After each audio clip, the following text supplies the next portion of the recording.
Chapter 1. The night the papers arrived. Lila Harper was used to weird dreams. She'd once dreamed she was a talking avocado at a farmer's market, so her subconscious clearly had a flair for the dramatic. But this was next-level bonkers. One second she was sprawled on her lumpy couch in her tiny Chicago apartment, a dog-eared copy of Starlet's Secret splayed across her chest, half a bag of Cheetos dusting her pajamas. The next she was blinking into a dimly lit, obscenely fancy bedroom, her hands clutching a stack of papers that screamed legal and expensive. She sat up, heart hammering, and caught her reflection in a gilded mirror across the room. The face staring back wasn't hers. No frizzy brown ponytail, no freckles, no slightly crooked left eyebrow from a middle school skateboarding mishap. Instead she saw glossy auburn hair, flawless skin, and wide hazel eyes framed by lashes that could double as feather dusters. "Holy rom-com," she whispered, touching her face. Elise Monroe. Elise Monroe was the heroine, or rather the tragic side character, of Starlet's Secret, the romance novel Lila had been devouring. Elise was a struggling actress who'd signed a marriage contract with Victor Langston, a billionaire CEO with the personality of a sexy refrigerator. The deal was simple. Elise got money and a boost to her career. Victor got a fake wife to fend off his meddling family and gold-digging suitors. The catch? No falling in love. It was supposed to be a business arrangement, clean and cold like Victor's steel blue eyes. But Elise, the original Elise, had gone and mucked it up by catching feelings, demanding more from Victor, and basically turning into a one-woman soap opera. Last night in the book, Victor had hit his limit, storming into their penthouse with divorce papers and a "we're done" glare. And now Lila was here in Elise's body holding those very papers. She scanned the top sheet. Dissolution of marriage agreement. Victor's signature was there, sharp and final, like he'd carved it with a dagger. The terms were generous. Millions in settlement, a beach house in Malibu, a sleek little Porsche. But it was a clear message. Get out of my life. "Okay, universe," Lila muttered, tossing her hair, which felt like silk. "You've got a sick sense of humor. Transmigration? Really? And you pick this moment to drop me in?" She swung her legs out of bed, wincing as her bare feet hit cold marble. The penthouse was straight out of a Hollywood set, floor-to-ceiling windows with a glittering city skyline, plush white rugs, a chandelier that probably cost more than her student loans. But it felt sterile, like a museum nobody lived in. Lila padded to the mirror, studying Elise's face. "You're gorgeous, girl, but you made some choices. Begging a guy like Victor to love you? Rookie mistake." In the book, Elise had fallen apart when Victor presented the divorce papers. She'd torn them up, sobbed, and pleaded for another chance, only to be coldly rejected. It was a humiliating scene that set up Elise's downward spiral, paving the way for Victor to fall for her scheming co-star Cassandra. Lila, however, was not about to play the pathetic ex-wife. She'd survived Black Friday retail shifts, bad Tinder dates, and that one time her roommate's ferret ate her favorite sneakers. If she was stuck in this novel, she'd rewrite the script her way. No tears, no begging, just a whole lot of sass. First, she needed to get her bearings. She rifled through Elise's nightstand, finding a sleek phone. Unlocked, thank you, lax security. A tube of overpriced lip gloss and a velvet box with a diamond ring so big it could double as a paperweight. "My fake wedding ring," Lila said, slipping it on. It fit perfectly, sparkling under the chandelier's light. Fancy but useless. Kinda like this marriage. The phone buzzed and Lila nearly dropped it. A text from Victor L. Read, "Sign the papers. I'll collect them tomorrow. No good night, no sorry for ending our fake marriage, just pure CO frost." Lila snorted. "Wow, you're a charmer. No wonder Elise lost her marbles over you." She was about to text back something snarky when the door to the bedroom swung open.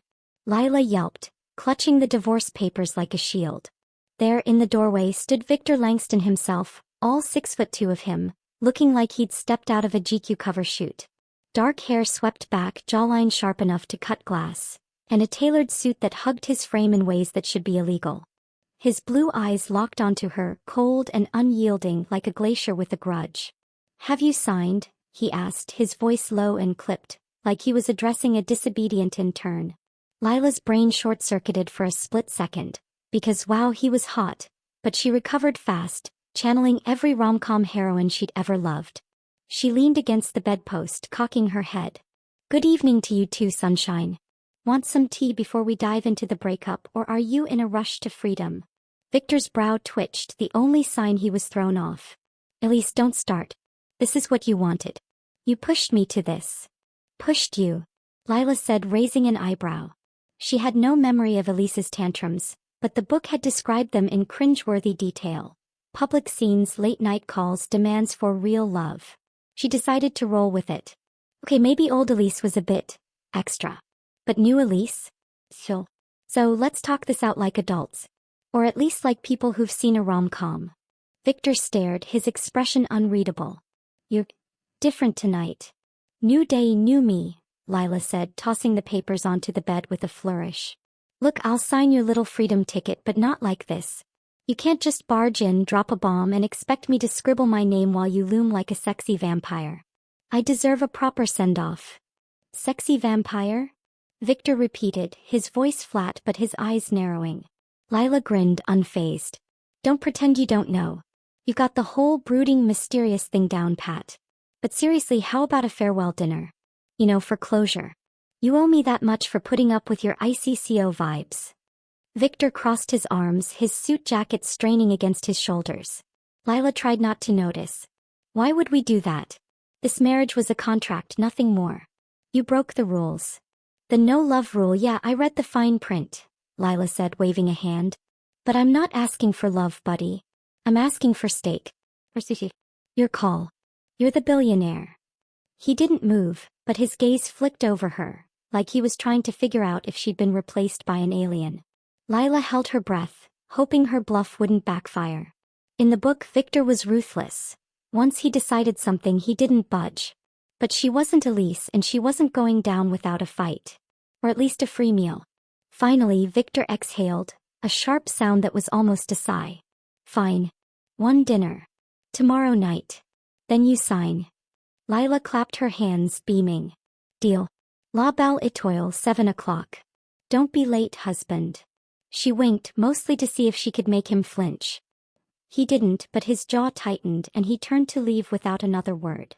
The door clicked shut and Lila collapsed onto the bed, heart racing. What am I doing? She groaned, staring at the chandelier. I'm flirting with a fictional CEO who wants to divorce me. This is how people end up in rom-coms and therapy. She grabbed Elise's phone again, scrolling through texts and emails to piece together her new life. Elise had a shoot tomorrow for a low-budget rom-com, ironic. A meeting with her agent and a closet full of clothes Lila could only dream of affording. But the bigger question loomed. Why was she here? Was this a cosmic prank? A chance to fix Elise's story? Or was she stuck in this world forever, playing a role she barely understood? Lila flopped back, the divorce papers crinkling under her. "Oi, universe," she said. "If this is my shot, I'm not gonna blow it. Step 1. Don't be a doormat. Step 2. Survive dinner with Mr. Frosty. Step 3. Maybe, just maybe, have some fun with the hottest guy I've ever seen." She closed her eyes, a smile tugging at her lips. If she was going to live in a romance novel, she'd make it a comedy. One with a happy ending whether Victor liked it or not. Chapter 2. Dinner and a Show. Lila woke up to sunlight streaming through floor-to-ceiling windows, which was a far cry from her usual Chicago apartment where the only view was a brick wall and a pigeon named Carl. For a split second she forgot she was in Elise Monroe's body in Elise's penthouse, living Elise's ridiculously dramatic life. Then she saw the divorce papers on the nightstand, Victor's signature glaring at her like a judgmental ex, and it all came crashing back. "Right?" she muttered, rubbing her eyes. "I'm a fake wife about to have a fake breakup dinner with a fake husband who's way too hot for his own good. Just another Tuesday." She rolled out of bed, silk sheets naturally, and padded to the bathroom, which was bigger than her entire old apartment. Elise's skincare routine was a 12-step process that could have doubled as a chemistry experiment, but Lila managed to slap on some moisturizer and call it a day. She had bigger problems, like surviving dinner with Victor Langston at La Belle Étoile, the city's swankiest restaurant, without making a fool of herself. "You've got this," she told her reflection, which was unfairly gorgeous. "You're channeling Meg Ryan, not the crying in the rain kind, but the sassy eating a sandwich and when Harry met Sally kind." First she needed to look the part. Elise's walk-in closet was a wonderland of sequins, silk, and stilettos, like a department store had exploded in the best way possible. Lila ran her hands over racks of gowns, feeling like a kid in a candy store. "How do you even choose?" she muttered, pulling out a slinky black dress before vetoing it. "Too funeral. I'm not mourning this marriage." She settled on a red dress with a plunging neckline and a skirt that swished when she moved. It screamed, "I'm thriving, thanks for asking." Pairing it with strappy heels, she practiced walking in front of the mirror to avoid tripping and face-planting into Victor's lap. "Graceful," she coached herself. "You're a gazelle, not a drunk giraffe." Next, she tackled Elise's phone, which was buzzing like an angry hornet. Texts from her agent, a guy named Marty, reminded her of a table read tomorrow for a rom-com called Love in the Spotlight. There were also messages from a group chat labeled Glitz Gals, full of emojis and gossip about some actor named Chad. Lila skimmed, piecing together Elise's life. She was a B-list actress with a few TV credits and a reputation for being difficult. Thanks, original Elise, for the tantrums. Lila jotted notes on a legal pad she found in a drawer. 1. Don't yell at directors. 2. Learn lines. 3. Don't fall for Victor's stupidly perfect jawline. By late afternoon she was as ready as she'd ever be. She spritzed on some perfume that probably cost more than her old rent and headed downstairs, where a driver in a sleek black car was waiting. "Evening, Mrs. Langston," he said, opening the door. "Call me Elise," Lila said, sliding in. "Or like Your Majesty." "Kidding." The driver, a stoic guy named Frank, didn't crack a smile. Tough crowd. La Belle Etoile was everything Lila expected. Crystal chandeliers, white tablecloths, and waiters who moved like they were in a ballet. Victor was already at their table, looking like he'd been photoshopped into reality. Dark suit, crisp white shirt, and those blue eyes that could freeze or melt you depending on his mood. Right now they were firmly in freeze mode. Lila took a deep breath and channeled her inner rom-com heroine, strutting to the table with a grin. "Miss me, darling?" Victor's gaze flicked up, pausing on her dress for a millisecond before returning to his phone. "Let's make this quick," he said, voice like polished steel. "Wow, you really know how to make a girl feel special," Lila said, sliding into her seat and snagging a breadstick. She crunched it loudly, mostly to annoy him. "So what's the rush? Got a hot date lined up post-divorce? Or are you just allergic to fun?" He set his phone down, his expression unreadable. "Elise, don't play games. You wanted this dinner. I'm here. Sign the papers and we're done." Lila leaned back, twirling the breadstick like a baton. "Oh, come on. You're breaking my heart here. At least pretend you'll miss me. Throw in a, you were the best fake wife I ever had for old time's sake." Victor's brow twitched, and for a second she thought he might actually smile. "You're different," he said, studying her like she was a puzzle with missing pieces. "New day, new me," Lila quipped, mentally thanking every Nora Ephron movie she'd ever binged.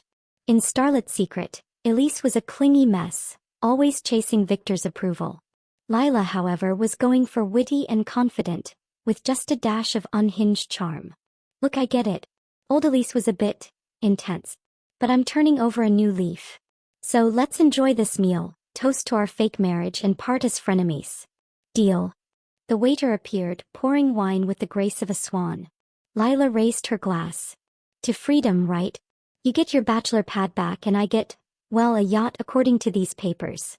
Victor choked on his sip, coughing into his napkin. "You read the agreement?" "Duh," Lila said, grinning. "I'm not signing my life away without checking the fine print. You're giving me a beach house, a car, and enough cash to buy a small island. I'd say that's a solid deal. So why the rush to ditch me? Spill the tea, Langston." He stared, clearly unused to this version of Elise. "This was always the plan," he said, his voice tight. "You broke the rules. You made demands. You wanted more than we agreed." Lila winced internally. Original Elise had gone full diva, demanding love, attention, and a real marriage, which was like asking a shark to cuddle. "Okay, fair," she said, sipping her wine. "Old Elise was a lot. But I'm not her. Not anymore. So let's hit reset. One nice dinner, no drama, then I'll sign your papers.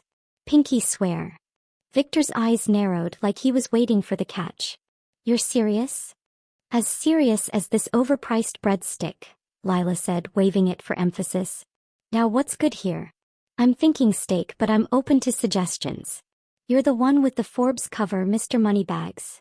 For the first time, Victor's lips quirked, a ghost of a smile. The filet mignon is decent. Decent? High praise from you, Lila teased, opening her menu. I bet you describe your own face as adequate in the mirror every morning. He didn't laugh, but his eyes softened just a fraction. Lila counted it as a win. They ordered filet for her, salmon for him, and the conversation stalled as the waiter whisked away. Lila, never one for awkward silences, decided to poke the bear. So, tell me something.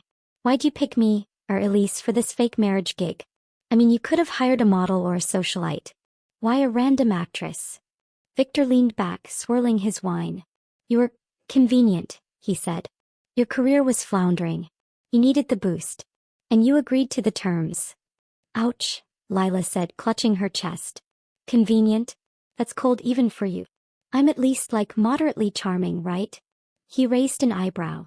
You're fishing for compliments now? Absolutely, Lila said, grinning. Come on, throw me a bone. Say I'm witty or something.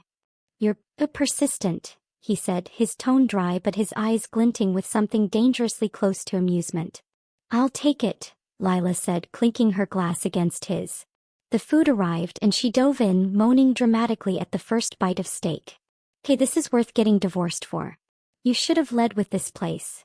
Victor watched her, his fork paused mid-air. You're not what I expected tonight. Good, Lila said, pointing her fork at him. Expectations are boring. Now your turn. Tell me something about you that's not in your Wikipedia page. Like, do you secretly love rom-coms? Collect rare coins? Have a pet goldfish named Bubbles? He snorted, a sound so unso-like that Lila nearly dropped her knife. No goldfish, he said. And I don't have time for movies. Lame, Lila said, shaking her head. You're missing out. You've Got Mail is a classic.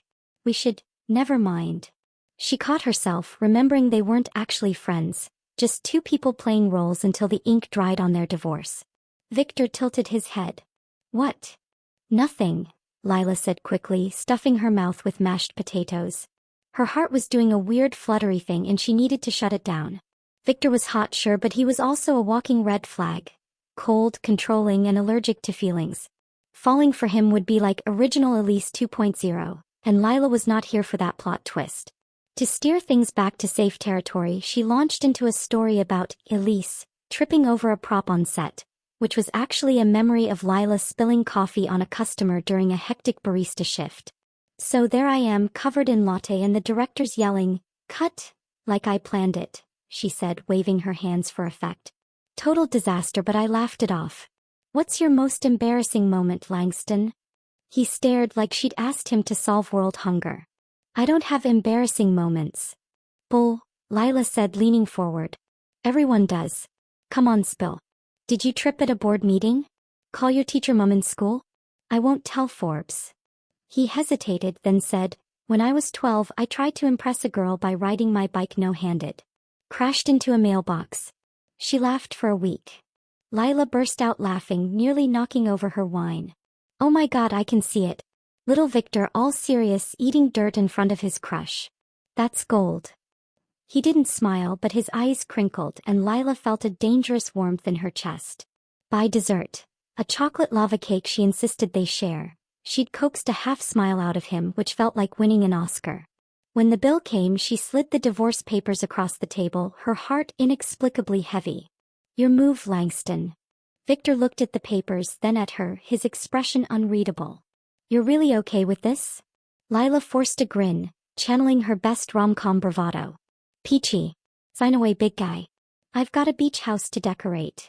He picked up the pen, twirling it in his fingers, but instead of signing, he tucked the papers into his jacket.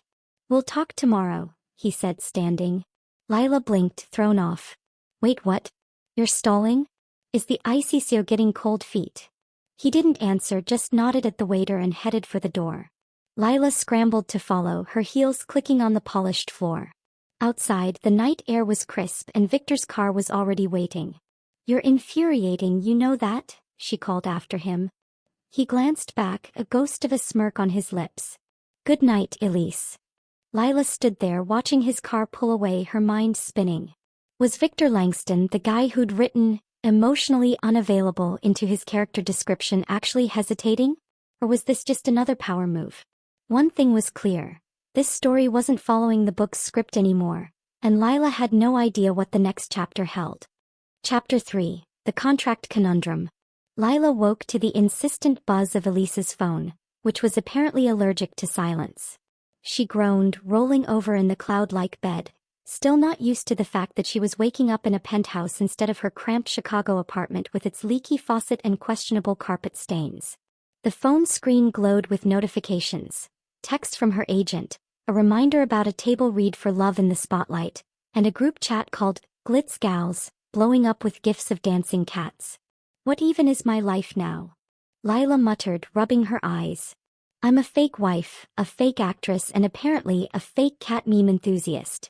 She glanced at the nightstand where the divorce papers should have been, but Victor had taken them with him after their dinner at La Belle Étoile last night. His cryptic, "We'll talk tomorrow," was still rattling around in her brain, along with that half-smirk he'd flashed as he left. Was the ICCO actually hesitating to end their fake marriage? Or was he just toying with her like a cat with a particularly sassy mouse? Either way, Lila wasn't signing anything until she figured out her next move. She was in a romance novel, for crying out loud. She wasn't about to exit stage left without a little drama and a lot of flair. First, she had to survive Elise's day job. The phone calendar showed a table read at 10 a.m., followed by a fitting for a movie premiere tonight, where she and Victor were contractually obligated to play happy couple for the cameras. Great, Lila said, swinging her legs out of bed. I'm a barista, not Meryl Streep. And now I've got to fake chemistry with Mr. Frosty in front of paparazzi. No pressure. She rummaged through Elise's closet, which was still overwhelming, like stepping into a boutique where everything was free but also screamed, "You're not cool enough for this." She picked a chic but comfortable outfit. Black skinny jeans, a silk blouse, and ankle boots that probably cost more than her old car. "Okay, Elise," she said to her reflection, which was still stupidly gorgeous. "Let's not trip over anything today. Or fall for Victor's dumb face. Deal." The phone buzzed again, this time with a call from Victor's assistant. Lila answered, bracing herself. "Hello. Mrs. Langston, this is Margaret," came a crisp, no-nonsense voice. "Mr. Langston requests a meeting this afternoon to discuss the agreement. Are you available at 2 p.m.? Lila's stomach did a flip. So Victor wasn't letting the divorce thing go. Sure," she said, keeping her tone breezy. "But I've got a premiere tonight, so tell him to make it quick. I've got red carpet sparkle to prepare for." Margaret paused, like she wasn't used to Elise being so nonchalant. "Very well. I'll confirm with Mr. Langston." Lila hung up, her mind racing. She needed a plan. In Starlet's Secret, Elise's desperation had pushed Victor straight into the arms of Cassandra, the scheming co-star who was basically a walking plot device for drama. Lila had no intention of letting that happen. If she was stuck in this book, she'd rewrite the script. Keep Victor on his toes, dodge Cassandra's claws, and maybe, just maybe, figure out why she'd been zapped into this world in the first place. The table read was at a sleek studio downtown, all glass walls and overpriced coffee. Lila arrived just in time, clutching a script she'd barely skimmed. The director, a wiry guy named Todd with a man bun, greeted her with a skeptical look. "Elise, nice of you to show up. Ready to bring some life to this role?" "Born ready," Lila lied, flashing a grin she hoped screamed, professional actress and not terrified barista. The cast was small. A quirky best friend, a hunky love interest named Chad, of course, and a few others who eyed her like she might throw a diva fit at any moment. "Thanks, original Elise, for the reputation." She muddled through the read, channeling every rom-com she'd ever seen. Her character, a clumsy baker who falls for a grumpy chef, was basically a walking cliché, but Lila leaned into it, tossing in ad-libs that made Chad laugh and Todd raise an eyebrow. "Not bad, Elise," Todd said afterward. "Less intense than usual." "New day, new me," Lila said, winking. "Step 1 of not being a doormat. Charm the socks off everyone." By the time she got to the fitting for the premiere, her confidence was wobbling. The stylist, a woman with a French accent and zero patience, shoved her into a sparkly silver gown that hugged her curves like a clingy ex-parfait, the stylist declared, pinning the hem. "You will dazzle." I'd settle for not tripping, Lila muttered, practicing her walk in the mirror. The gown was stunning, but it felt like wearing a disco ball. She was still adjusting her straps when the door opened, and Victor walked in, looking like he'd just stepped off a yacht in his tailored tux. Lila's heart did a stupid little flip, which she immediately scolded. No swooning, brain. He's the divorce guy, remember? You're early, she said, smoothing her dress to avoid meeting his eyes. Here to escort your soon-to-be ex-wife to the ball? It's in the contract, Victor said, his voice as cool as ever. Public appearances together until the divorce is finalized. Romantic, Lila said, rolling her eyes. So, we're faking it for the cameras? Got it. Should I practice my adoring gaze now or save it for the red carpet? He stepped closer, his gaze flicking over her gown. You look adequate. Lila snorted, turning to face him. Adequate? Wow, you really know how to make a girl blush. Try stunning next time, Langston. She struck a dramatic pose, one hand on her hip. How's this for your fake wife? His lips twitched, but he didn't smile. You're different, he said again like it was a mantra. Last night, now today. What's going on with you, Elise? Lila froze. She couldn't exactly say, oh, I'm a barista from another dimension who got yeeted into your wife's body. Instead she shrugged. Maybe I'm just tired of being the clingy wife. New plan. Be fabulous, sign your papers and ride off into the sunset with my beach house. Sound good? He didn't answer, just watched her with those unnerving blue eyes. Before she could crack another joke, the stylist shooed him out, muttering about final touches. Lila exhaled, her nerves jangling. Victor was too perceptive and she was playing a dangerous game. One wrong move and she'd be out on her sparkly behind. The premiere was a whirlwind of chaos. Limos, flashing cameras, and a red carpet that stretched into infinity. Lila clung to Victor's arm, smiling like her life depended on it. The paparazzi shouted questions. Elise, are you and Victor still together? Any truth to the divorce rumors? And Lila deflected with practiced ease.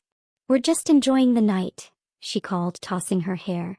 Victor played along, his hand warm on her waist, but she caught him stealing glances, like he was trying to crack a code. Inside the theater, they sat through a predictable action flick, complete with explosions and a shirtless hero. Lila whispered commentary to Victor, who didn't laugh but didn't tell her to shut up either. Progress. When the lights came up, she turned to him, grinning. Admit it, you loved the part where the car exploded. It was adequate, he said, but his eyes crinkled and Lila's heart did that annoying flutter again. On the drive back to the penthouse, she couldn't resist poking the bear. So, you didn't sign the papers last night. And you didn't bring them up today. Getting cold feet, Langston. Victor's hands tightened on the steering wheel. I'm ensuring the terms are fair.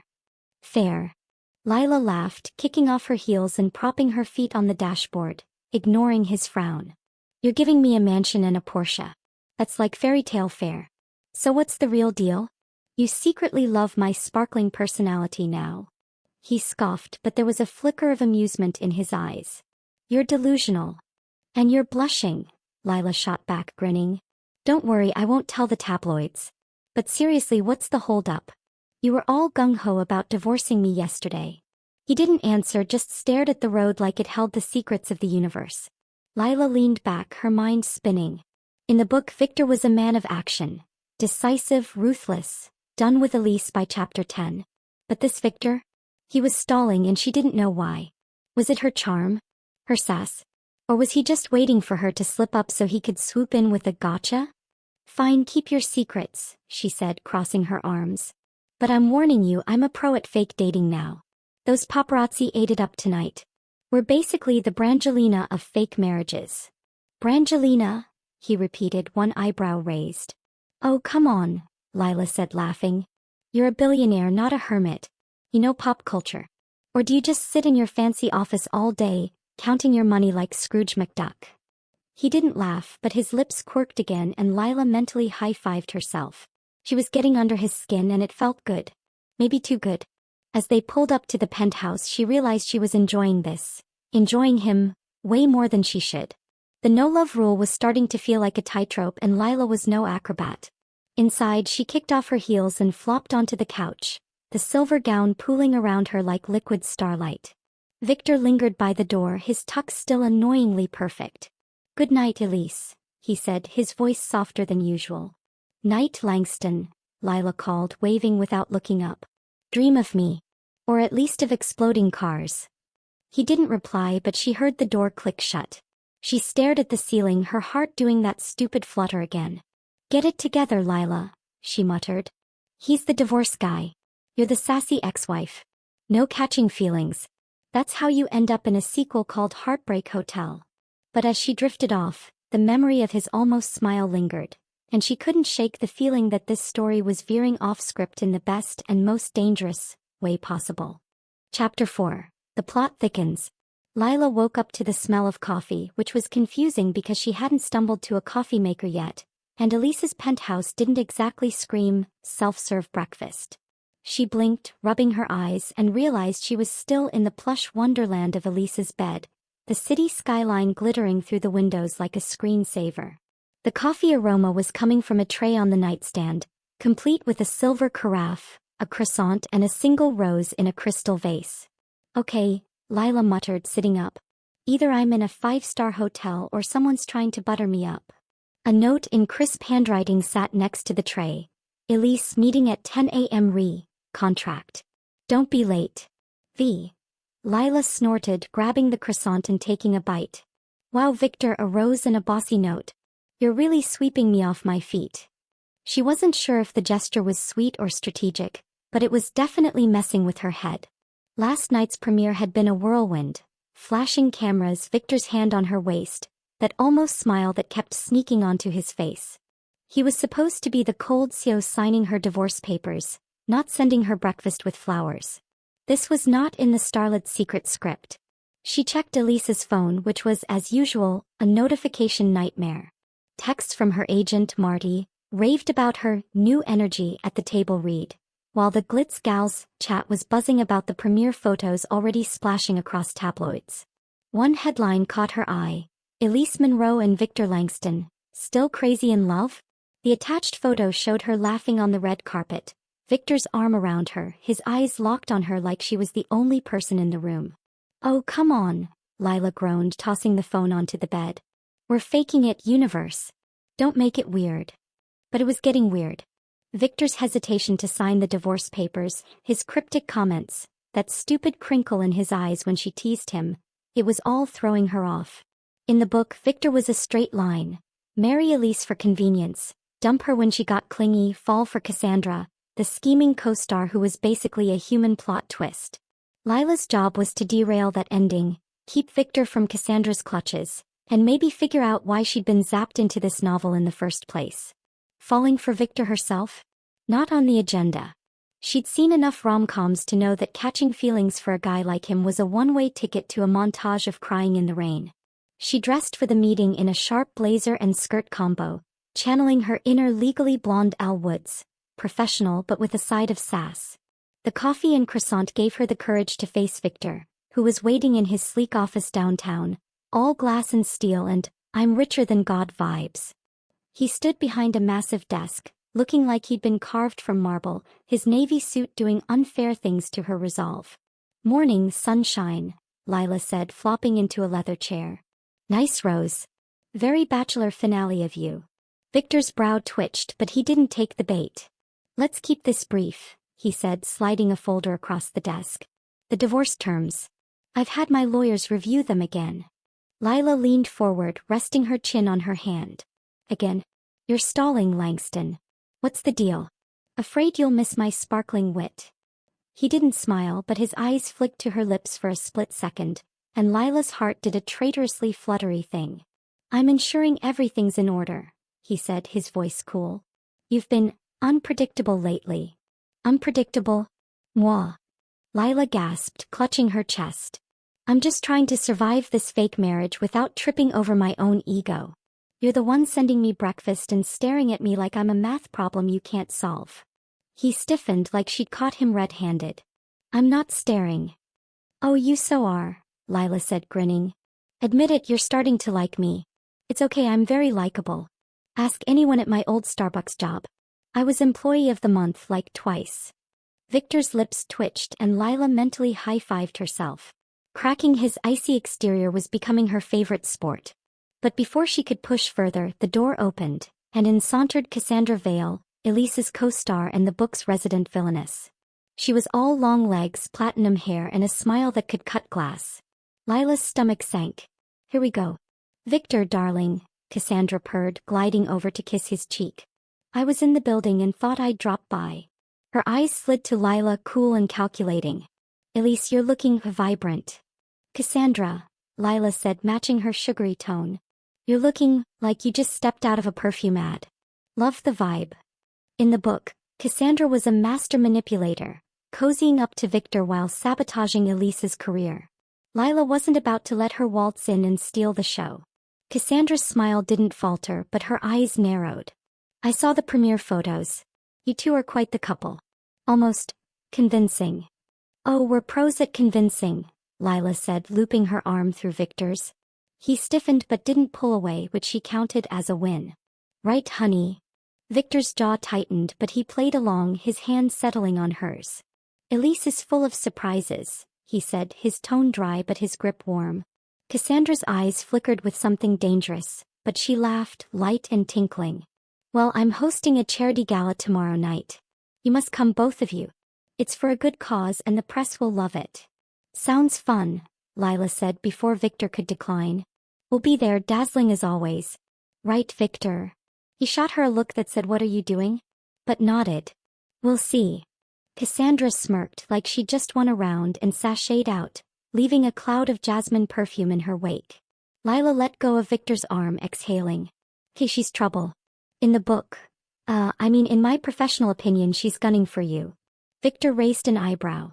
"The book." "Figure of speech," Lila said quickly, cursing her slip-up. "Point is, Cassandra's got her claws out. You want to keep her at bay, stick with me. I'm an expert at fake wife-and-G." He studied her, his expression unreadable. "You're protecting me now?" "Someone's gotta," Lila said, grinning. "You're hopeless without me, Langston. All brooding and no street smarts." For the first time, Victor laughed. A low, genuine sound that hit Lila like a shot of espresso. Her heart did that fluttery thing again and she mentally scolded it. "No, bad heart. He's the divorce guy, not your prom date." The meeting wrapped up with no signatures. Victor tucked the papers away again, muttering about final revisions, and Lila headed to a rehearsal for Love in the Spotlight.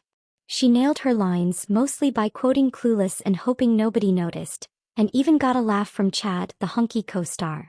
But her mind kept drifting to Victor's laugh, his hand on hers, and the way he hadn't pulled away from her in front of Cassandra.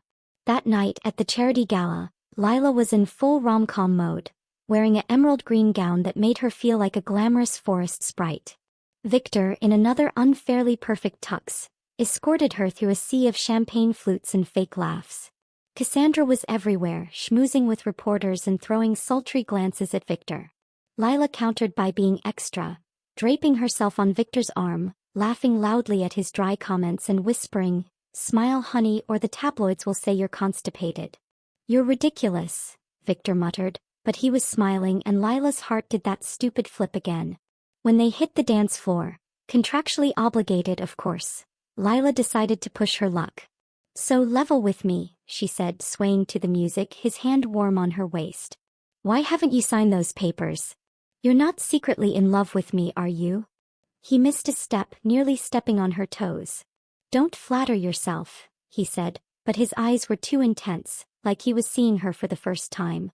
"Too late, I'm already flattered," Lila teased, spinning out of his arms and back again. "Come on, Langston, what's the deal? You're acting like you don't want this divorce."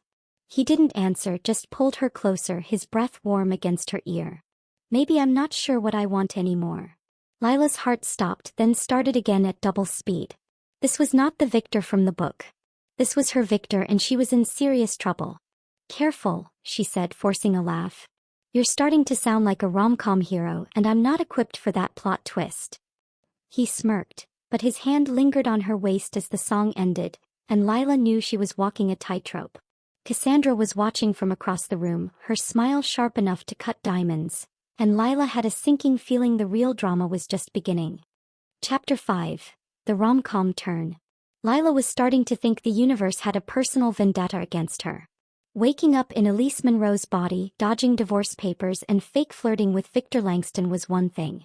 But now, after that dance at the charity gala where he dropped the "maybe I'm not sure what I want" bomb, her heart was staging a full-on rebellion.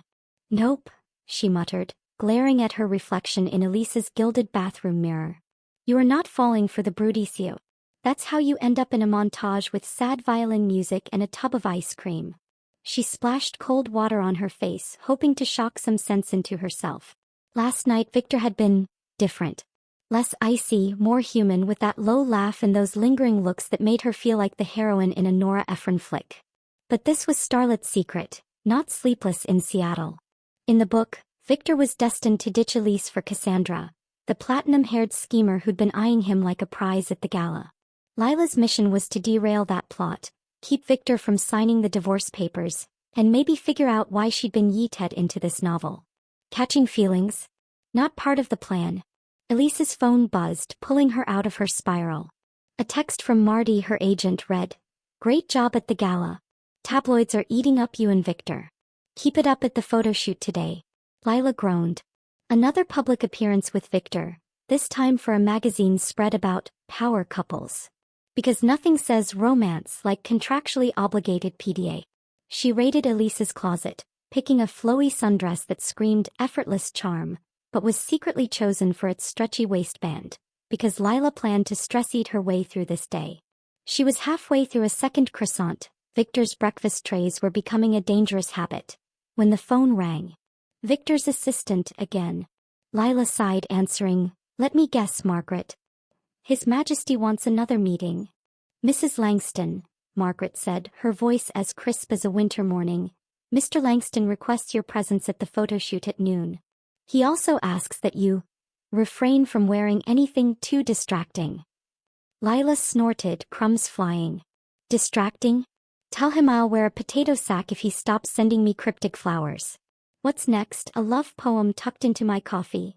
Margaret paused, like she was mentally filing that under things I don't get paid enough to deal with. "I'll pass along your message," she said and hung up. Lila grinned, grabbing her purse.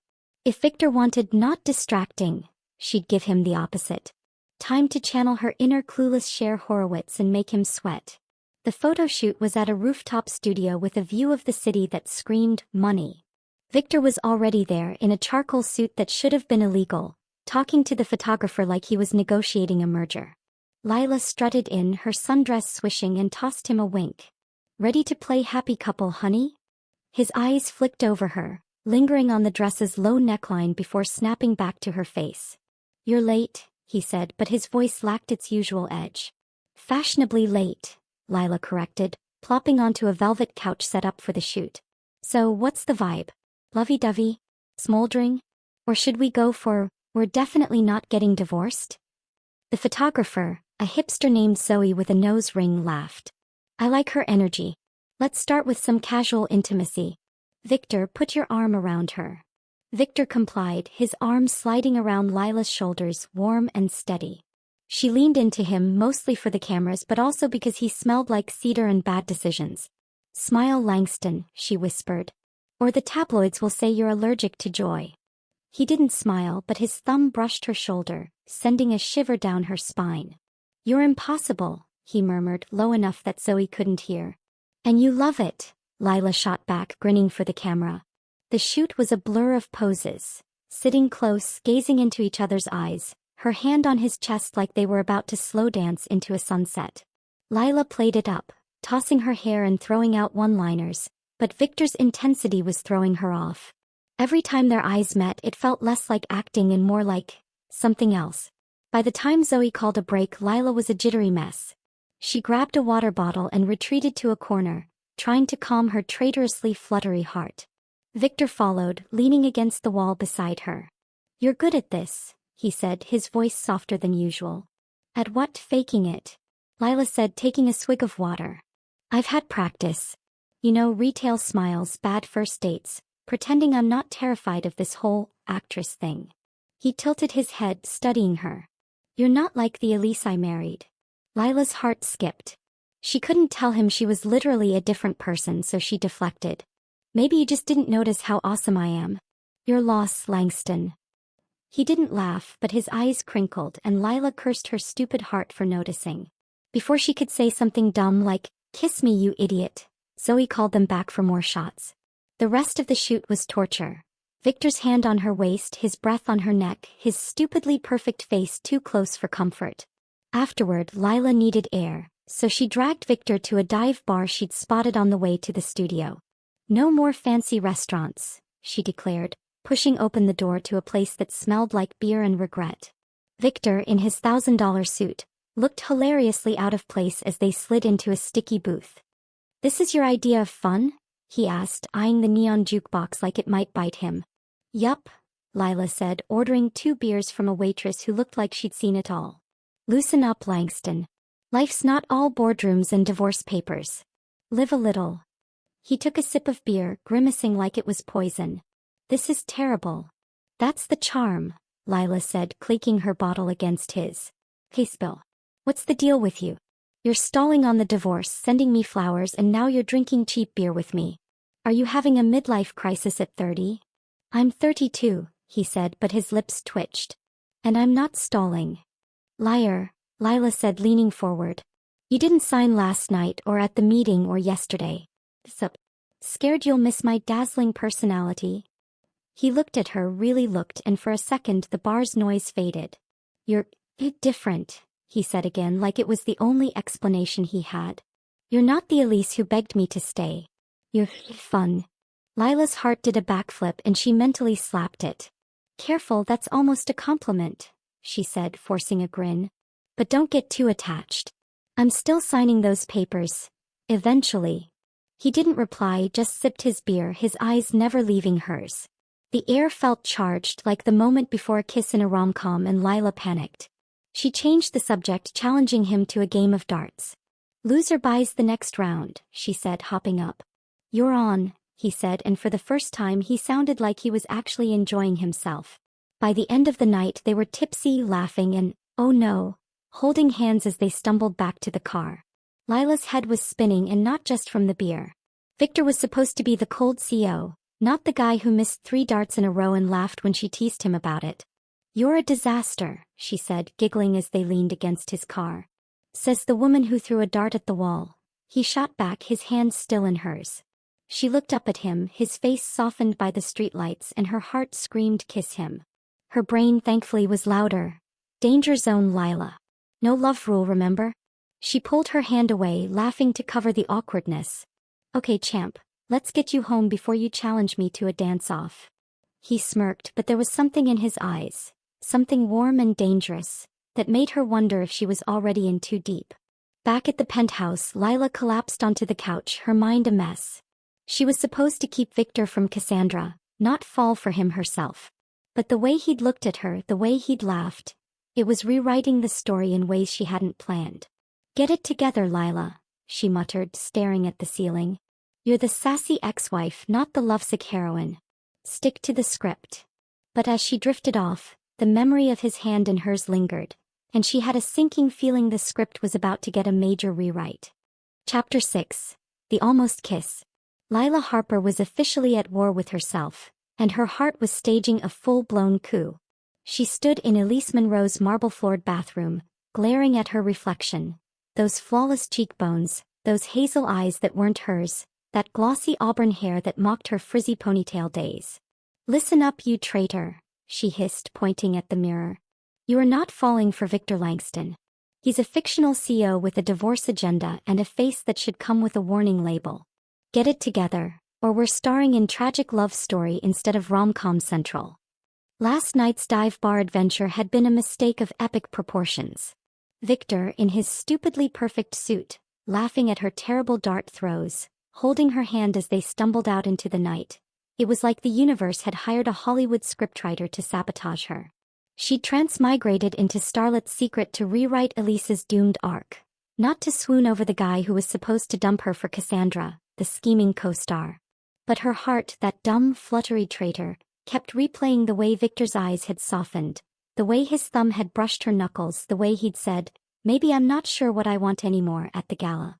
It was rom-com catnip, and Lila was dangerously close to purring.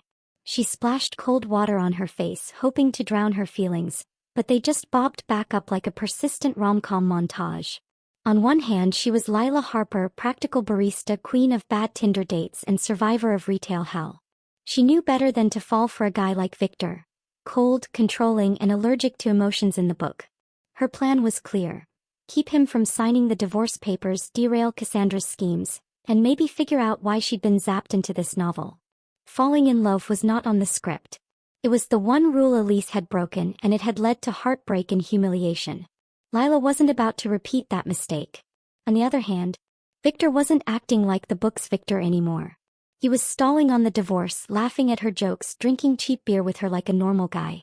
And those moments, his crinkly-eyed smiles, his warm hands, his low voice, were chipping away at her resolve. What if he was falling for her too? What if this was her chance to rewrite the story not just for Elise but for herself? No, she groaned, banging her forehead against the mirror. That's the rom-com trap talking. You're not Meg Ryan and he's not Tom Hanks. Snap out of it. Elise's phone buzzed, yanking her back to reality. A text from Marty, her agent, read, "Film festival tonight. You and Victor are presenting an award. Bedazzling." Lila groaned louder. Another public appearance. Another round of fake PDA with the guy she was not allowed to like. Universe, she muttered. You're enjoying this, aren't you? She raided Elise's closet, picking a sapphire blue gown that hugged her curves and screamed, "I'm thriving, not pining." But as she slipped it on, her mind kept circling back to Victor. What if she did fall for him? Would she be stuck in this world playing Elise forever? Or worse, what if he found out she wasn't Elise? Would he still look at her like she was the only person in the room, or would he bolt faster than a rom-com hero dodging commitment? The thought made her chest ache and she hated it. This is why I stick to fictional boyfriends, she grumbled. They don't make you question your entire existence. A knock at the door startled her. Frank stood there holding a coffee tray with a note. Limo at 6. Don't be late. V. No rose this time, but the coffee was her favorite caramel latte, and Lila's heart did that stupid flutter again. Stop it, she told herself, grabbing the cup. It's just coffee, not a marriage proposal. The film festival was a glittering affair, all red carpets and champagne flutes, with cameras flashing like a meteor shower. Victor met her at the venue, looking like he'd stepped out of a cologne ad in his black tux. Lila's resolve wobbled, but she plastered on a grin. Ready to dazzle, husband? Always, he said, offering his arm. His voice was cool, but his eyes lingered on her gown and Lila's traitorous heart skipped. No swooning, she chanted internally. You're a sassy ex-wife, not a lovesick puppy. The paparazzi went wild, shouting questions about their perfect marriage. Lila leaned into Victor, tossing her hair and laughing like she was in a shampoo commercial. We're just here to celebrate great cinema, she called, deflecting with ease. Victor played along, his hand warm on her lower back, but she caught him stealing glances, like he was trying to solve a puzzle. Her internal conflict roared louder. He's acting sweet, but he's still the divorce guy. Don't fall for it, Lila. Inside, they presented an award for Best Indie Film, with Lila ad-libbing a joke about love stories that don't end in paperwork, that got a laugh from the crowd.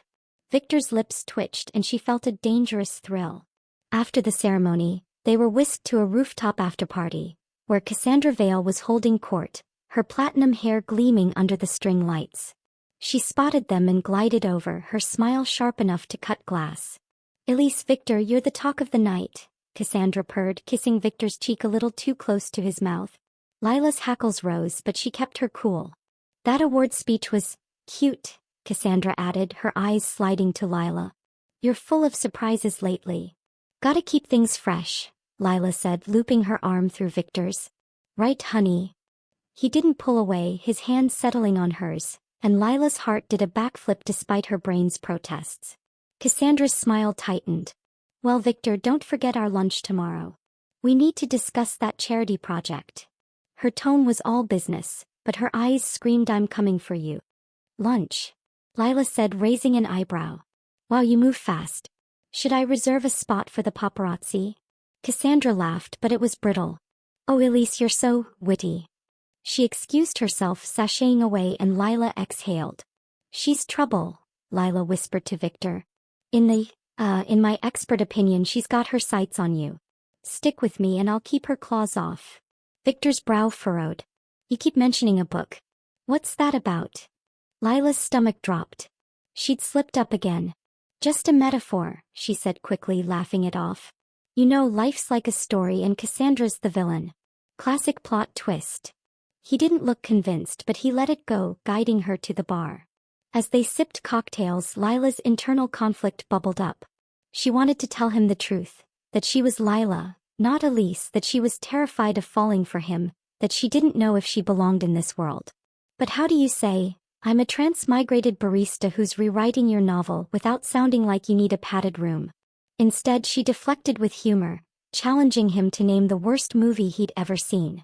Some action flick with too many explosions, he said, swirling his drink. Yours. Glitter, Lila said instantly. But I love it anyway. Bad movies are like bad dates. Awful, but you learn something. He smirked. And what did you learn from me? Lila's heart stuttered.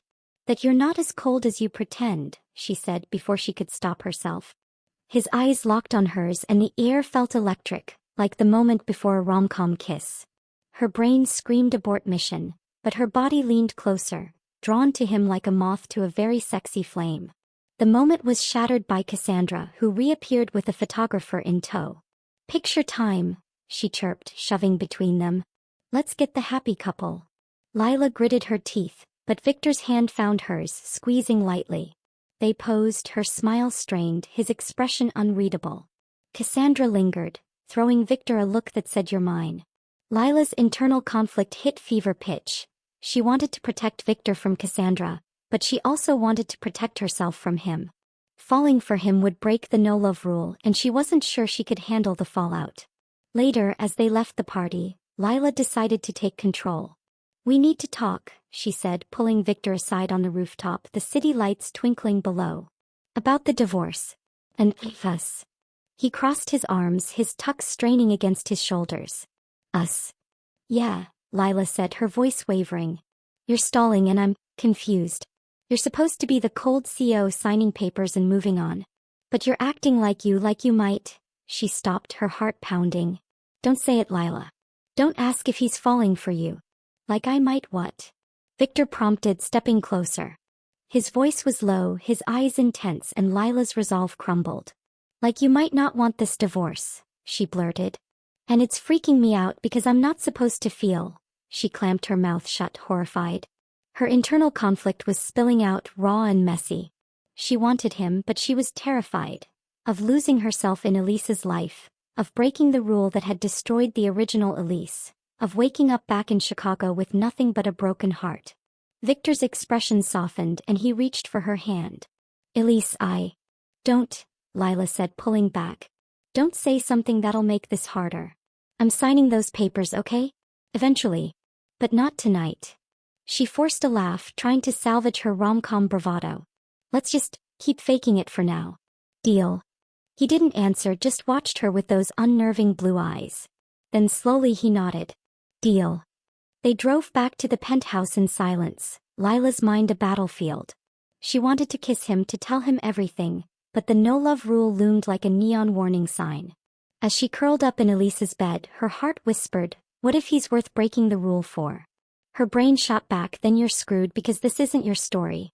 For the first time, Lila wasn't sure which side would win. Chapter 7. The Grand Gesture. Lila Harper was one heartbeat away from throwing her carefully laid plans into a rom-com shredder and declaring, screw it, I'm in love with Victor Langston. She stood in Elise Monroe's penthouse kitchen, clutching a mug of coffee like it was a lifeline, her mind replaying last night's film festival disaster. Or near disaster, depending on how you looked at it. Victor's intense gaze, his hand reaching for hers, that low, Elise, before she'd cut him off like a panicked script editor. She'd practically sprinted from that rooftop, babbling about keeping it fake to avoid the truth. She was falling for him hard and it was terrifying. Get a grip, Lila, she muttered, glaring at her reflection in the stainless steel fridge. Elise's flawless face stared back, mocking her with its perfect eyebrows. You're a barista, not a lovesick heroine. You're here to rewrite Starlet's secret, not star in Titanic 2, Electric Boogaloo. But her heart, that traitor, kept whispering, what if he's falling for you too? And her brain, usually the voice of reason, was starting to waver. seduced by Victor's crinkly-eyed smiles and the way he'd almost kissed her last night. The problem was Victor wasn't playing by the book's rules anymore. In Starlet's Secret, he was a cold, calculated CEO who dumped Elise for Cassandra, the scheming co-star, without a backward glance. But this Victor? He was stalling on the divorce papers, laughing at her dumb jokes, sending her caramel lattes like some kind of rom-com fairy godmother. And last night, when he'd looked at her like she was the only person in the universe, Lila had felt the no-love rule crumbling like a badly baked cookie. Falling for him would be a disaster. Breaking the rule that had ruined original Elise, risking her heart in a world that wasn't hers, maybe even screwing up whatever cosmic mission had landed her here. But resisting him was starting to feel like fighting gravity. Elise's phone buzzed, yanking her out of her spiral. A text from Marty, her agent, read, "You killed it at the festival. Tabloids are obsessed. Lunch meeting today to discuss new scripts." Lila groaned. Another day of playing actress while dodging her feelings for Victor. She was about to reply when another text popped up from Victor L. "Dinner tonight. My place. 7 p.m. No explanation, no emoji, just pure CEO crypticness. Lila's heart did a backflip and she hated it. "Dinner?" she said, staring at the phone. "What is this, pretty woman? Are you gonna propose we extend the contract with a side of lobster?" She typed back, "Only if there's dessert. Don't skimp on the chocolate." His reply was instant. "Noted." Lila's stomach fluttered and she mentally slapped herself. No fluttering. He's probably just gonna hand me the divorce papers with a fancy napkin. She dressed for the lunch meeting in a chic jumpsuit that made her feel like a spy in a rom-com, but her mind was on Victor. What did he want? Was he finally signing the papers, or was this another move in whatever game they were playing? Her internal conflict was a full-on cage match. Practical Lila screaming, "Stick to the plan, don't fall for him," versus Heart Eyes Lila cooing, "But he's so dreamy and he knows your coffee order." By the time she got to the restaurant, she was a jittery mess. Marty was all enthusiasm, waving a stack of scripts. "Elise, you're hot right now. The premiere, the gala, the festival. Everyone's talking about you and Victor. I've got 3 rom-com offers and a drama. Pick your poison." Lila flipped through the scripts, her heart not in it. Anything where the heroine doesn't fall for a guy who's bad news? Marty laughed. "You're married to Victor Langston. All guys are bad news compared to him." Lila forced a smile, but her chest ached. Victor wasn't bad news, not anymore, and that was the problem. She muddled through the meeting, promising to read the scripts, but her mind kept drifting to dinner. What if he confessed something? What if she did? The thought made her want to hide under the table with a bottle of wine. Back at the penthouse, she spent an embarrassing amount of time picking an outfit for dinner, finally settling on a little black dress that was sexy but not trying too hard. "This is not a date," she told her reflection, applying mascara with shaky hands. "It's a business meeting with a side. The chocolate. Keep it cool, Lila." But her heart was chanting, kiss him," and her brain was too tired to argue. Victor's place was a sleek mansion on the outskirts of the city, all glass and sharp angles, like a Bond villain's lair but cozier. He opened the door himself in a dark sweater and jeans, looking unfairly gorgeous, like he'd stepped out of AJ.Crew catalog for brooding billionaires. Lila's resolve wobbled, but she flashed a grin. "Nice casual vibe, Langston. Where's the suit? Did it get tired of carrying your ego?" He smirked, stepping aside to let her in. "It's on vacation. You look nice." "Nice," Lila said, strutting past him. "I'm serving main character energy, thank you. Now where's that chocolate you promised?" The dining room was intimate, with candles flickering on a table set for 2. Lila's heart stuttered. This wasn't a business meeting, it was a date. Her internal conflict roared. "Run, you idiot. This is a trap." Versus stay, "He's perfect, look at those candles." He sat down, trying to play it cool. "So what's the occasion? Finally signing the papers, or just showing off your interior decorator?" Victor poured wine, his movements deliberate. "No papers tonight," he said, his voice low. "Just us." Lila's breath caught. Us was a dangerous word, loaded with rom-com implications. She took a big gulp of wine to steady herself. "Careful, Langston. You're sounding like a guy who's forgotten the no-love rule." He sat across from her, his eyes locked on hers, and the air felt charged, like the moment before a thunderstorm. Maybe I'm tired of rules, he said, and Lila's heart stopped, then started again at double speed. Dinner was a blur of delicious food, steak, roasted vegetables, and a chocolate mousse that made her moan indecently, and conversation that flowed too easily. Victor was different tonight, less guarded, sharing stories about his college days. He'd once dyed his hair green on a dare, and asking about her, well, Elise's dreams. Lila deflected with half-truths, her internal conflict raging. She wanted to tell him she was Lila, a barista who'd somehow landed in his world, but the fear of losing him, of him rejecting the real her, kept her quiet. As they moved to the living room with their wine, the tension was palpable, like a taut string ready to snap. Victor sat beside her on the couch, closer than necessary, his thigh brushing hers. Lila's heart was a traitor, pounding like it was auditioning for a drum solo. "So," she said, trying to keep it light, "what's the deal, Victor? You're acting like you don't want the divorce and it's freaking me out." He set his glass down, turning to face her. "I don't," he said, and the world tilted. "Not anymore."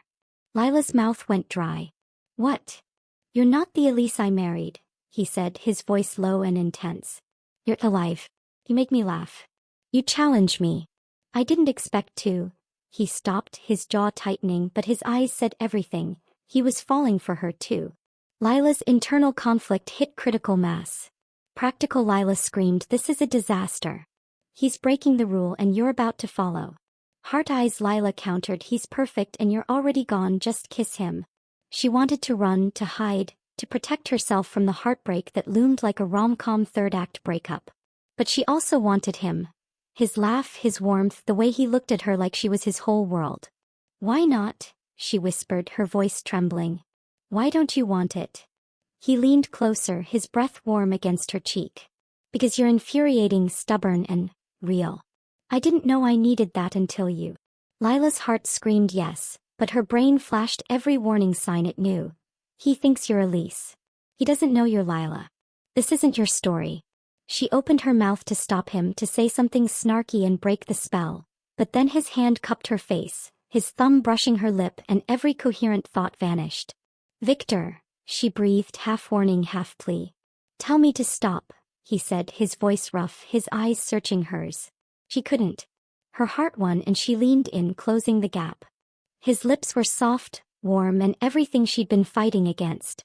The kiss was slow at first, tentative, like they were both afraid to break the moment. Then it deepened, his hands sliding into her hair, her fingers gripping his sweater, and it was like every rom-com kiss scene she'd ever loved, but better, because it was real and it was hers. They pulled back, breathless, foreheads touching. Lila's heart was soaring, but her brain was back online, screaming, "What have you done?" She'd broken the no-love rule, and the fallout was coming. "We shouldn't have done that," she said, her voice shaky. Victor's eyes darkened. "Why not?" "Because I'm not Elise. Because I'm scared. Because this isn't my world." But she couldn't say any of that, so she laughed, shaky and forced. "Because we're a mess, Langston. Fake marriage, real kiss? That's a plot twist even M. Night Shyamalan couldn't dream up." He didn't laugh, just watched her, his hands still in her hair. "I don't want to fake it anymore," he said, and Lila's heart shattered and sang at the same time. She stood, needing distance before she spilled everything. I need to think," she said, grabbing her purse. Don't follow me, okay? Just give me space." He nodded, his expression unreadable, and she fled, her heels clicking on the marble floor. Back at the penthouse, she collapsed onto the couch, her lips still tingling, her mind a battlefield. She'd kissed Victor Langston and it was perfect, and it was a disaster. Her internal conflict was louder than ever. You love him and he might love you, but he loves Elise, not Lila. What happens when he finds out? For the first time, she wasn't sure she could rewrite this story without breaking her own heart. Chapter 8. The Happy Ending. Lila Harper was one bad decision away from starring in her own rom-com disaster flick, tentatively titled How to Fall for a Fictional CEO and Ruin Everything. She paced Elise Monroe's penthouse, barefoot and frazzled, her little black dress from last night's dinner at Victor's mansion still crumpled on the couch like evidence of a crime. That kiss, oh that kiss, had been a five-alarm fire, all soft lips and tangled hands, and it had burned her carefully laid plans to ash. She'd fled Victor's place like Cinderella at midnight, babbling about needing space, But what she really needed was a time machine to unkiss him and unfall for him. Stupid, stupid, stupid, she muttered, flopping onto the couch and glaring at the chandelier. Elise's perfect face mocked her from a framed magazine cover on the coffee table. You had one job, Lila. Don't break the no-love rule. Now you're in love with a guy who thinks you're someone else, and you're stuck in a novel with no exit strategy. Her heart, that relentless traitor, kept replaying Victor's words. I don't want to fake it anymore. Her lips still tingled from his touch, and her brain, usually her ally, was waving a white flag, whispering, maybe it's not so bad to love him. But it was bad. Catastrophic even. In Starlet's secret, Elise's love for Victor had led to heartbreak and humiliation, paving the way for him to fall for Cassandra, the scheming co-star. Lila had transmigrated to rewrite that story. Keep Victor from Cassandra, delay the divorce papers, and maybe figure out why she'd been zapped into this world. Falling for him herself? That was a plot twist she hadn't seen coming, and it terrified her. What if he found out she wasn't Elise? Would he still want her, a barista from Chicago with no red carpet sparkle? And what if she was stuck here forever, playing a role that wasn't hers? Or worse, what if she woke up back in her old life, alone, with nothing but the memory of his stupidly perfect face? Elise's phone buzzed and Lila nearly launched it across the room. A text from Victor. We need to talk. My office, noon. No emojis, no please, just pure CO intensity. Her heart did a backflip and she hated it.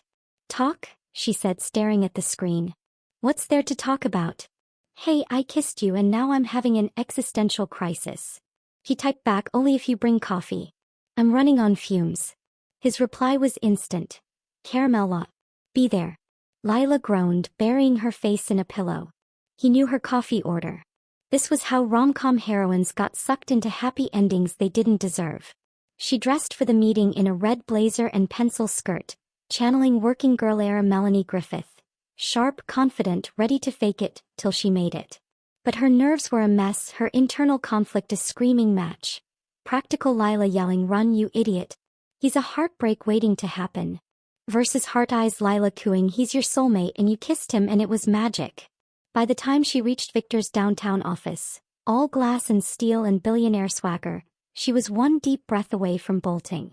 Victor was behind his desk, looking like a cologne ad in a navy suit, his blue eyes locked on her the second she walked in.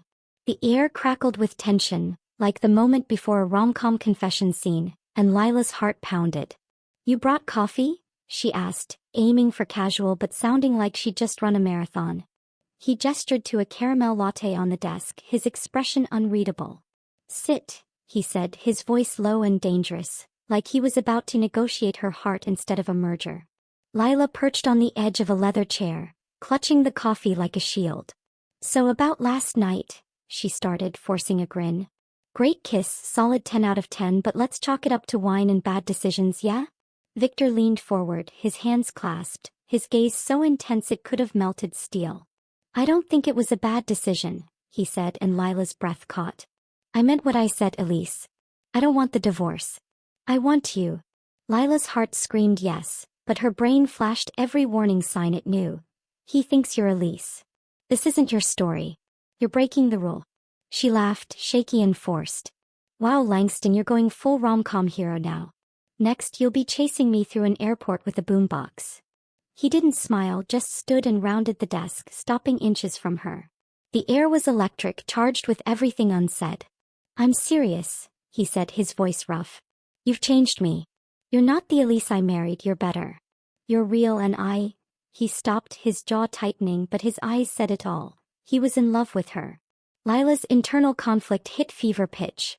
She wanted to throw herself into his arms, to tell him she loved him too, but the truth was a lead weight in her chest. She wasn't Elise. She was Lila, a nobody from another world, and he deserved to know. But what if he rejected her? What if the real her wasn't enough? Her eyes stung and she blinked hard, refusing to cry. Victor, she said, her voice trembling, you don't know me. Not really. Then tell me, he said, stepping closer, his hand brushing her arm.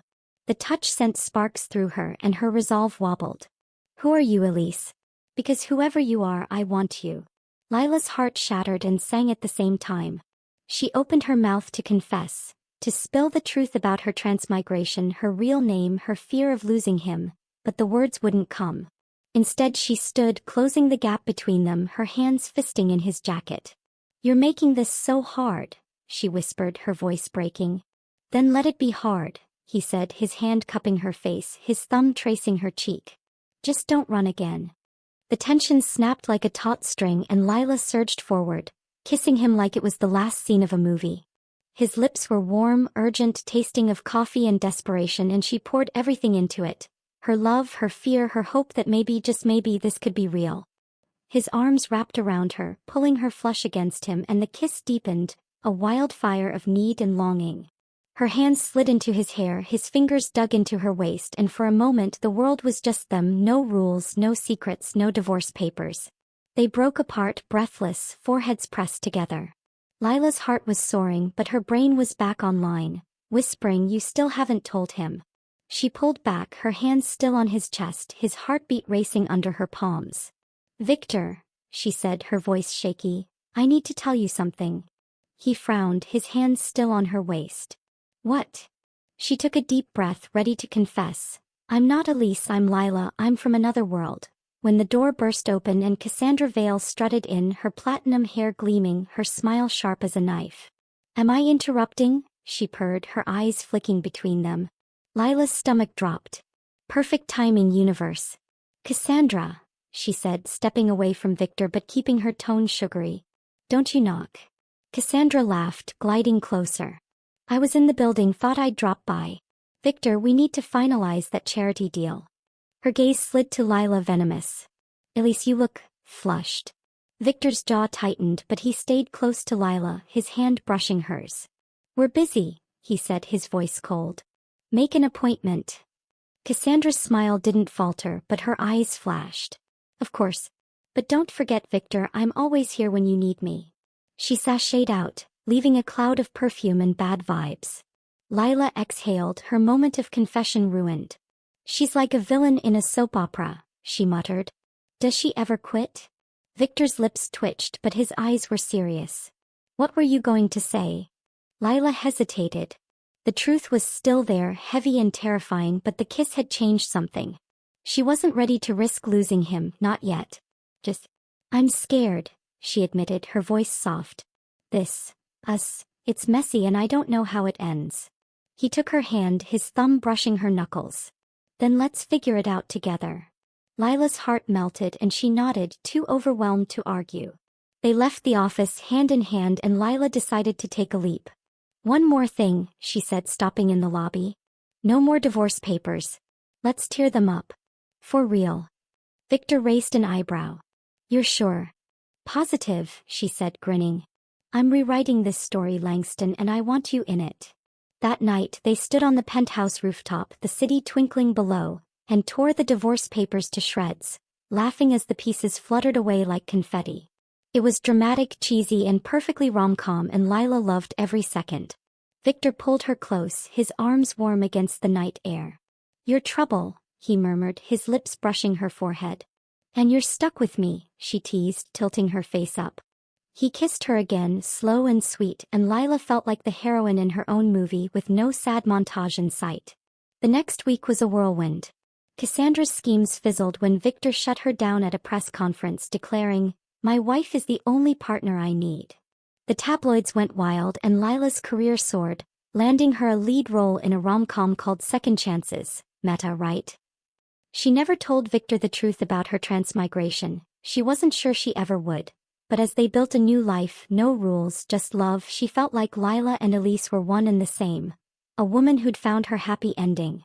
One night, curled up on the couch watching When Harry Met Sally, her choice obviously, Victor nudged her. "You're better than Meg Ryan," he said, his voice warm. "Liar," Lila laughed, snuggling closer. "But I'll take it." She didn't know if she'd ever return to her old life, or if this was her world now, but as Victor's arms tightened around her, she decided it didn't matter. This was her story, her love, her happy ending, and it was better than any novel she'd ever read. Bonus chapter. The rom-com sequel. Lila Harper. Go find Lila Monroe, since she'd legally taken Elise's last name to avoid a tabloid frenzy, stood in the middle of a bustling film set, clutching a script and wondering how her life had become a full-blown Hollywood movie. Not just figuratively either. 6 months after tearing up those divorce papers with Victor Langston, her billionaire CEO husband and real-life rom-com hero, she was starring in Second Chances, a romantic comedy that felt suspiciously like her own story. A sassy nobody falls for a grumpy tycoon, chaos ensues, love wins. "Meta much?" she muttered, dodging a lighting rig. "I'm living my own fanfiction now." The penthouse was still her home, but it felt warmer these days, filled with Victor's dry humor, her bad cooking attempts, and a rescue dog named Popcorn who'd adopted them during a charity event.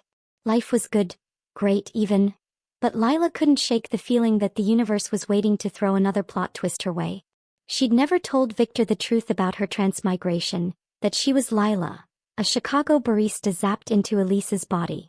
It wasn't that she didn't trust him, she did more than anyone, but how do you say, "By the way, I'm from another dimension," without sounding like you need a tinfoil hat?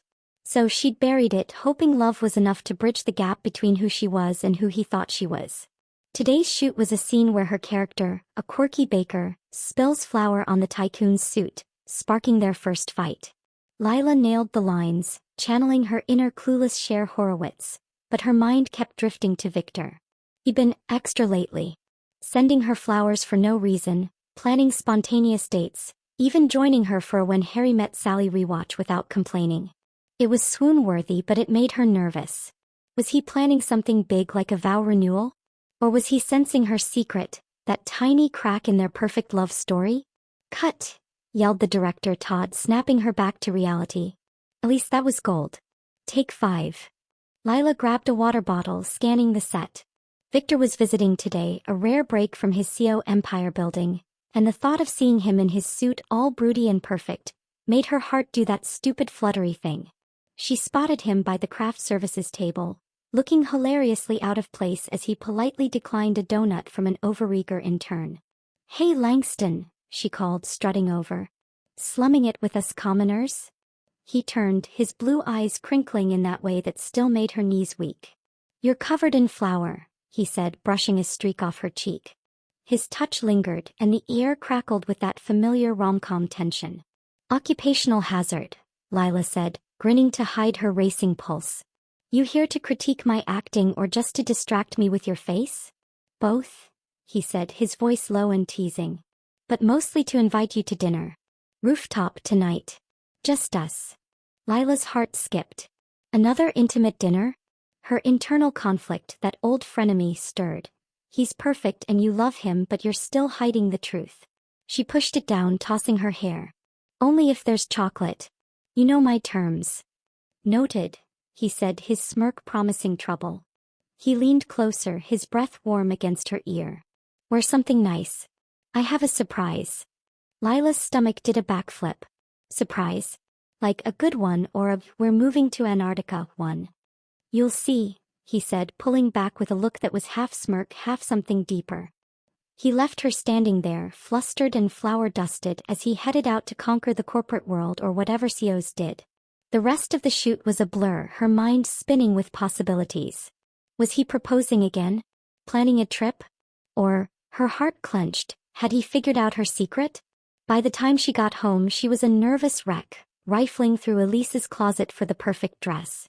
She settled on a soft pink gown that made her feel like a rom-com princess, but her hands shook as she applied mascara. "Calm down," she told her reflection. "It's just dinner. You've kissed him, loved him, torn up divorce papers with him. You've got this." The rooftop was transformed into a fairy tale scene.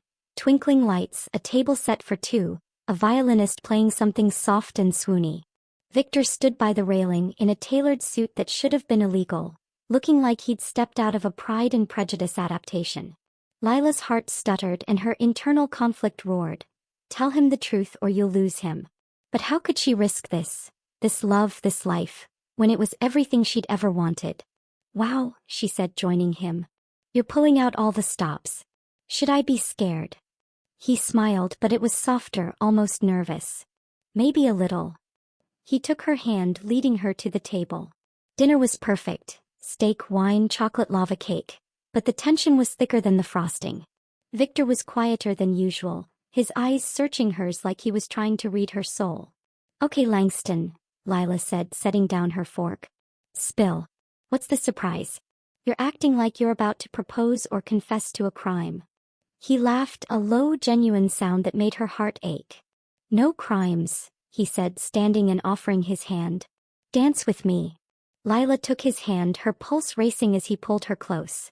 The violinist played on, and they swayed under the stars, the city glittering below. His hand was warm on her waist, his breath tickling her ear, and the tension was unbearable, like the moment before a kiss in a packed theater. "Victor," she whispered, her voice trembling, "what's going on?" He stopped dancing, his hands framing her face. "I love you," he said, his voice rough with emotion. "More than I thought possible. But I know you're holding something back. I feel it and I don't care. Whatever it is, I want all of you, secrets, fears, everything." Lila's eyes stung, her internal conflict crashing like cymbals. He knew she was hiding something and he loved her anyway.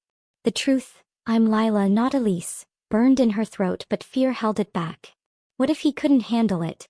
What if she lost him? "Victor, she started, her voice breaking. "Don't," he said, his thumb brushing her cheek. "You don't have to tell me now.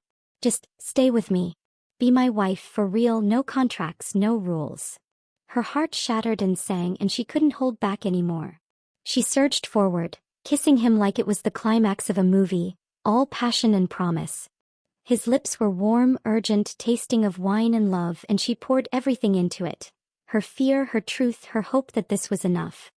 His arms tightened around her, lifting her slightly, and the kiss deepened, a wildfire of need and certainty.